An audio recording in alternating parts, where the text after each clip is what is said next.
Good morning, cool world. Got another good parable here today that I read and wanted to share. So, the parable of the workers in the vineyard.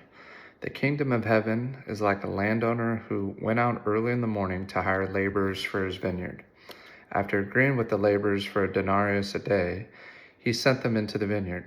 Going out at about 9 o'clock, he saw some others standing idle in the marketplace. He said to them, "You also go into my vineyard, and I'll give you what is just." When he went out again around noon, and at 3 in the afternoon he did the same. Then about 5 o'clock he went out and he found others standing around, and he said to them, "Why have you been standing here idle all day?" They answered, "Because no one has hired us." He said to them, "You too go into my vineyard."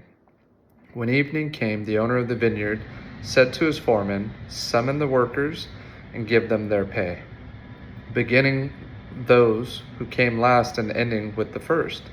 When those who had started to labor at 5 o'clock came, each of them received a denarius. Therefore, those who had come first thought they would receive more, but they were paid a denarius, the same as the others.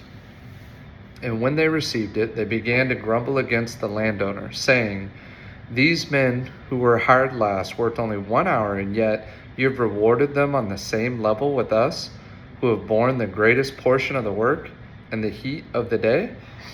The owner replied to one of them, "Friend, I'm not treating you unfairly. Did you not agree with me to work for a denarius? Take your pay and leave. I've chosen to pay the latecomers the same as I pay you. Am I not free to do as I wish with my own money? Or are you envious because I am generous?" Thus the last will be first, and the first will be last.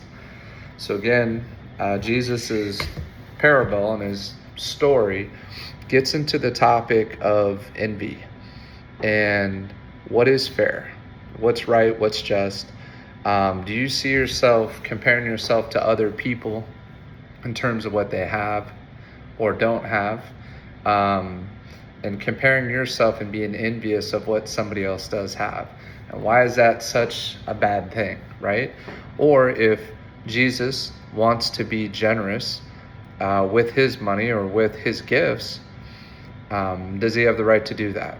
Or, should it be based on the first person who got there at 9 a.m., worked all day in the heat and the sun, got paid what he was promised, a denarius, and then Jesus decided, or the landowner decided, to pay the person who showed up and only worked for an hour the exact same pay, which was the denarius, right?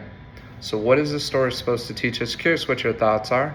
I know what it means to me and what it gets me to think about. And more importantly, to focus on my own growth and relationship with God and Jesus, and understanding what's important, but also understanding what kind of these earthly natural, I think, emotions and tendencies where we start focusing on other people and what they have and what we don't have, and making sure that we're cheering others on, cheering their journey on, not envious when good things are happening to other people and not it's not in our time yet. So curious what your thoughts are.